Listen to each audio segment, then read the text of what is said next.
bansang nagkakaisa, sama-samang babangon muli. Yan ang patuloy na isinusulong ng ating pamahalaan sa pangunguna ni Pangulong Ferdinand R. Marcos Jr. Magandang gabi Pilipinas, sa ngalan po ni Attorney Miko Clavano. Ako po si Ryan Lisiges at ito ang The Chatroom.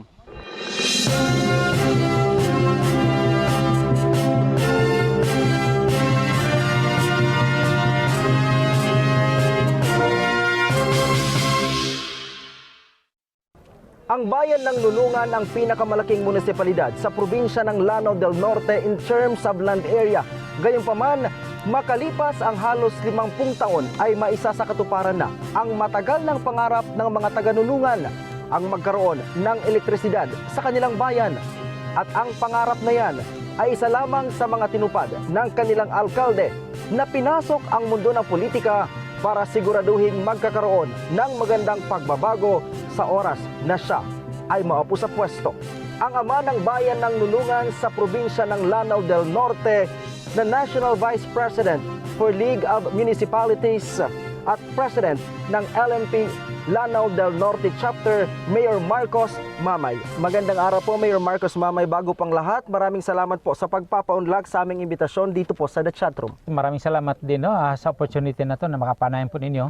At higit sa lahat, yung pagpunta ninyo po dito sa Lulungan, Lanao del Norte. Mayor, in an interview before, nalaman namin na when you ran as a mayor, it was the people who urged you to enter politics. Ano po yung unang reaction nyo dito? Actually, na-overwhelmed po, no? Totoo po yan, na it was the people who convinced me to enter into politics. Actually, wala po tayong plano na pasukin ng politika.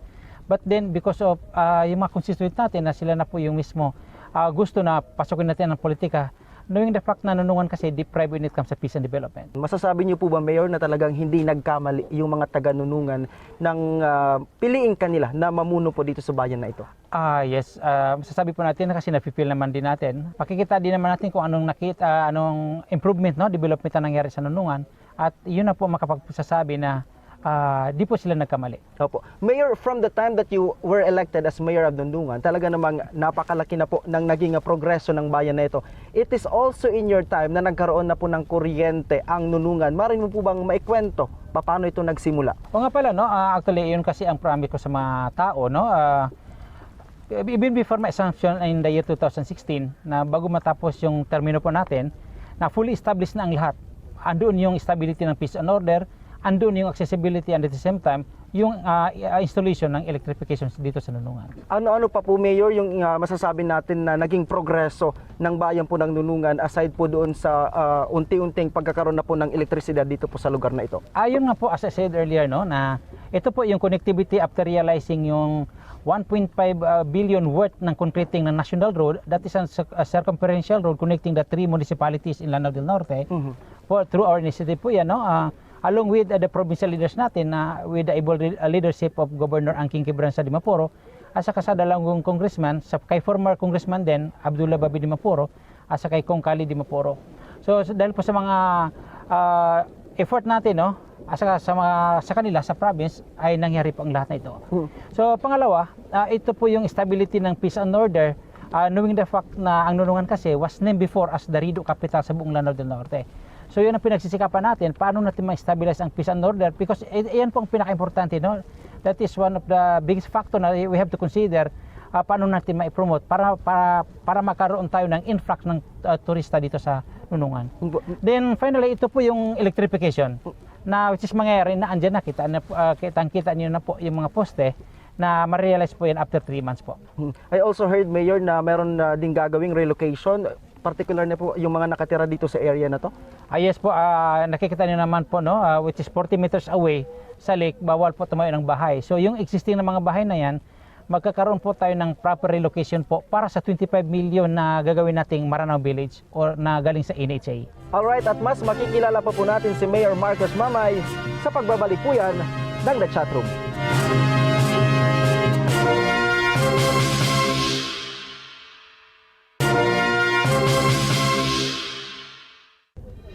Nagbabalik po ang The Chatroom, kasama pa rin po natin Mayor Marcos Mamay ng bayan ng Lulungan dito po sa Lanao del Norte. Mayor, Ang Nunungan po ay isa sa unti-unting nakikilalang bayan, hindi lamang po dito sa Lanao del Norte, kundi pati na rin po sa buong bansa ay kilala na po siya. Sa ngayon po, ano po ang mga ginagawa ninyo para iangat pa in terms of turismo naman po? Okay, actually, no, yun po, para patuloy po yung development sa Nunungan, sinusustain po natin kung anong meron po tayo. So talking about sa tourism, no, so I would like to take this opportunity na i-mention natin kung ano yung mga potential meron po ang Nunungan. Meron po tayong 3 lakes, meron po tayong 4 na waterfalls, meron tayong 5 caves, at saka yung pinaka-famous po yung wild berries po o raspberry na meron tayo, na hopefully magiging wild berries capital po tayo sa buong Pilipinas. Then ito po yung magkakaroon tayo ng official declaration sa June 28, itong pag-declare ng Mount Inayawan Range National Park as ASEAN Heritage. So kasapi na po siya sa 10 Asian countries. So ito po hindi po to pride ng Nunungan, hindi lang po to pride ng Lanao del Norte, but buong Pilipinas po. Kasi nasali po tayo sa 10 Asian countries na ASEAN Heritage po tayo. So this is an international event, Mayor? Yes po, I would like also to take this opportunity, no, na i-mention natin yung gaganapin nating international event, yung ASEAN Heritage po, no, that is an official declaration ng Mount Inayawan Range National Park as ASEAN Heritage. So directing po yung 10 countries, no, sa Asia dito sa Nunungan. Invited po yung lahat ng mga elected officials from president down to senators at saka mga national agencies. Kumusta po yung preparation natin para dyan sa malaking activity na yan na gagawin po dito sa inyong bayan? Yes, ongoing pa po yung preparation po natin. Magkakaroon tayo ng mga landmark para sa ASEAN Heritage at saka itatayo natin yung 10 Asian flags dito sa Nunungan mula sa entrance hanggang dito sa lake. Mayor, what is your vision for Nunungan when it comes to tourism? Gaano kahalaga ang turismo para sa munisipyo at sa taong bayan? Sabi ni President PBM na nasa tourism ang pera. So kailangan natin i-boost natin to, no? I-develop natin kung anong mayroong potential tayo dito sa Nunungan. When it comes to, sabi nga nila, tourist spot, Mayor, ano ba yung pwedeng masabi natin na talagang edge ng Nunungan sa ibang bayan dito sa Lanao del Norte? Actually, I would like to mention, no, na ang Nunungan, Lanao del Norte is very potential, no? Pinaka-potential when it comes sa ecotourism sa buong Lanao del Norte. So kaya na po natin, sinusustain natin, binubus natin kung anong meron tayo. Opo. And Mayor, alam namin na bukod sa pagiging public servant, pinasok mo na rin daw po ang mundo ng pelikula. Sa tingin mo po ba makakatulong ito sa bayan ninyo at sa papanong paraan po? Actually, yung pagkakaroon po natin ng movie, no, yung pelikula po natin, no, that is my life story, no? Kasi after a series of mga interviews, guesting po natin sa national TV, so napag-alaman po nila na napaka-inspiring po ng story natin. Yung story po natin na yan ay mula pagkabata hanggang naging public servant po tayo. So napaka-inspiring po ng story natin, from pagiging mahirap, from scratches to pagiging public servant. So gawin natin inspirasyon ng sarili natin, ng buhay natin, para kahit paano yung mga kabataan na hindi makapag-aral dahil sa pagiging mahirap, so huwag na natin gawing hadlang yung pagiging mahirap para hindi makatapos ng pag-aaral. Kumbaga, poverty is not the hindrance to success. Kailan to, Mayor, pwedeng mapanood sa mga sinihan? So meron pa pong shooting natin sa Dubai, din pangalawa sa Baguio, because I had been into Philippine Military Academy, naging kadete po tayo doon, so magkakaroon ng shoot doon. So after nun, magkakaroon ng editing 1 month to 2 months, saka na mapapanood ng yung movie natin. Opo, Mayor, pinopromote natin ang bayan ng Nunungan when it comes to turismo.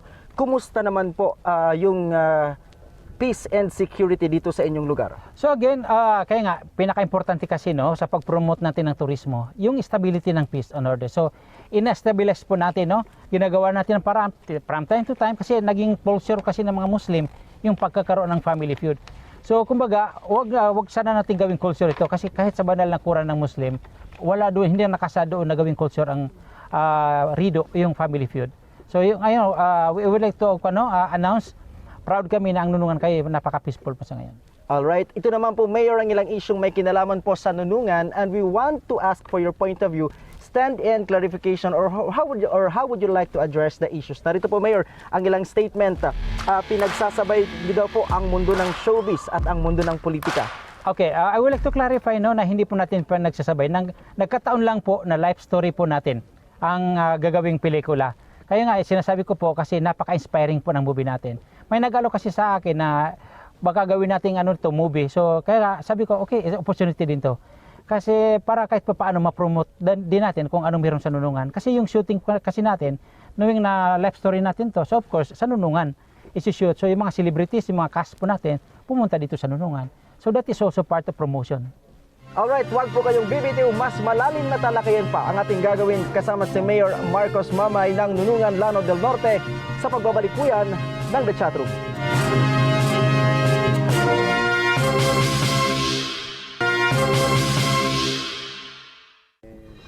Nagbabalik po tayo at kasama pa rin po natin na Mayor Marcos Mamay ng Nunungan, Lanao del Norte. Mayor, kanina napag-usapan na po natin na maganda na yung estado ng peace and security po dito sa inyong bayan. Ano-ano naman po yung mga programs in place upang mapanatili po yung katahimikan po dito sa inyong bayan? I am in the statement of Mahatma Gandhi, the famous entrepreneur, that development is the new language of peace. There's no development when there's no peace and vice versa. So kaya po, i-develop natin ng lugar, this will pivot to other developments na, susunod na yung peace and order. So yun po ang ginawa natin. Pangalawa, we'll provide them with yung mga livelihood programs para kahit paano hindi po sila ma-deprive. So ano pang hanapin nila? So para hindi sila mag-resort into mga family feud. Apo. Mayor, I understand this is your last term. May ano po ba kayo? May fear na baka yung susunod sa inyo na mamumuno dito sa inyong lugar ay hindi masustain kung ano man yung peace na tinatamasa dito sa inyong lugar? Ato sa atin, no, when it comes sa politics, no, yung pagiging elected official natin, no, yung pagiging local chief executive, nasa kamay po ng Panginoon yan eh. Sakay alam po yan kung sino yung gagawin niyang maupo sa lugar natin. So ipinagkatiwala natin ang lahat sa taas. So yun nga po, when it comes sa worries, no, actually tuloy-tuloy kasi ito eh. So maybe knowing the fact na ito yung last term ko, so maybe one of my member of the family na papalit po sa atin. Para kahit pa paano tuloy-tuloy po kung ano yung mga programa natin dito sa Nunungan. Alright, isa po ang Nunungan Mayor sa mga pinagkalooban ng likas na yaman. Paano nyo po ito pinapangalagaan? Ayun nga po, no, knowing the fact kasi, ang Nunungan kasi when it comes sa yung sa mga kalikasan, no, ito kasi ang wherein Nunungan napaka-famous. So paano natin ito ma-sustain para maging tuloy-tuloy? So meron tayong protected area management board na kumbaga sila yung gumaganap, sila yung nagpo-force dito para maprotektahan kung ano yung kalikasan dito sa Nunungan. Opo, Mayor, kanina nadaanan na po natin yung wild raspberries at for the first time in my life natikman ko po. Ito po ay isa sa mga dinedevelop po dito sa inyong lugar sa Nunungan. Sa kasalukuyan, ano po ang estado nito at paano na po ito makatulong in terms of economy and livelihood naman? Yun nga po, no, yung kasi ang Nunungan, napaka-abundant po ng wild berries natin, yung tinatawag nating raspberry. So yun ang dinedevelop natin, yung hindi na natin kanina, gagawin natin ito, magkakaroon tayo ng parang wild berries park, lalagyan natin arc doon, para isa din sa attraction na every time may mga turista natin, magkakaroon sila ng picture taking doon. Then, kaya nga ibubus natin yon, knowing the fact na napaka-abundant po. So yun, livelihood program din yan, sa lahat ng mga barangay, magkakaroon tayo ng pagtatanim ng mga wild berries para isa rin yan sa mga livelihood programs, no, pagkakakitaan ng mga tao natin. Knowing the fact ang Nunungan kasi napaka-potential, no, lahat ng crops pwede dito. So napaka-fertile po ng lupa. Aside doon, Mayor, kanina nakita ko rin may mga strawberries din po. May balak din po ba tayong paramihin pa yung dito sa inyo? Yes, magkakaroon tayo ng establishment ng magtatanim tayo ng strawberry. Magkakaroon tayo ng strawberry farm sa 3 barangays dito sa municipality of Nunungan. Dito, Mayor, aside sa napakagandang view, yung tubig po na kung saan tayo naroroon ngayon, may mga isda po dito? Yes, napakarami pong isda. In fact, recently nagkaroon tayo ng binuhusan natin ang fingerless ng more than 20,000. Kasi para makatulong tayo sa mga livelihood, no, ng mga constituent natin dito. So mga isda po dito may tilapia, karpa, haluan na hito, parang gano'n. Tapos yung mga iba pa na mga isda na makikita natin dito.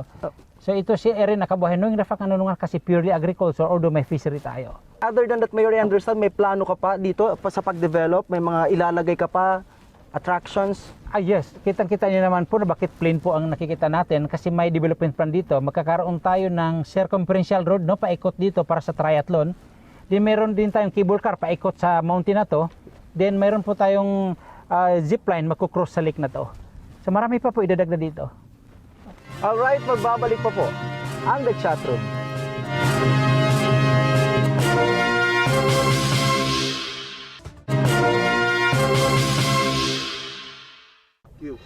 Nagbabalik po ang The Chat Room at kasama pa rin po natin Mayor Marcos Mamay ng Bayan ng Nunungan dito po sa Lanao del Norte. Mayor, sa puntong ito, nais naman namin malaman kung ano pa ang mga abangan ng mga taga-Nunungan, Lanao del Norte. Kay Mayor, pagdating, unahin muna natin, Mayor, yung upcoming movie nyo po. Yung movie po natin entitled Mamay, no? That is my life story.